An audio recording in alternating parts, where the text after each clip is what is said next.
வீட்டில் எதிர்மறை சக்திகள் இருந்தால் அந்த வீடு எப்படி இருக்கும், அதை சரி பண்ணுறதுக்கு என்ன பரிகாரம்? பொதுவாகவே வீட்டில் பார்த்திங்கன்னா எப்போ பார்த்தாலும் சோம்பேறித்தனம் ஜாஸ்தியாக இருக்கும். அதே போல் எடுத்த காரியங்கள் வெற்றியை கொடுக்காது, கண்டினியூ ஹாஸ்பிட்டலைசேஷன். அதே போல் பார்த்திங்கன்னா அடிக்கடி விபத்து, அது மட்டும் இல்லாமல் பொருட்கள் அடிக்கடி உடைஞ்சு போகிறது, வீட்டில் சமைக்கக்கூடிய உணவுகள் கெட்டு போகுதல். அது மட்டும் இல்லாமல் நீங்கள் என்ன தான் வீட்டை வந்து கிளியராக கூட்டி மாப் போட்டு நிறைய பர்ஃப்யூம்ஸ் யூஸ் பண்ணால் கூட வீடு கெட்ட வாடை அடிக்கும்.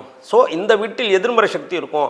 அது மட்டும் இல்லாமல் செவுரில் பார்த்தீங்கன்னா கிராக் விழுவும், அதே போல் கரையான் கூடு கட்டும். இந்த மாதிரி விஷயங்கள் உங்கள் வீட்டில் இருந்ததுன்னா உங்கள் வீடு கண்டிப்பாக எதிர்மறை சக்தியில் இருக்கிறது என்ற அர்த்தம். ஸோ அதுக்கு நம்ம என்ன பண்ணலாம் அப்படின்னா, நேச்சுரலாகவே உங்கள் வீட்டில் இயற்கையாகவே செலவில்லாமல் என்ன பண்ணலாம் அப்படின்னா, கல் உப்பு எல்லார் வீட்லேயுமே இருக்கும்.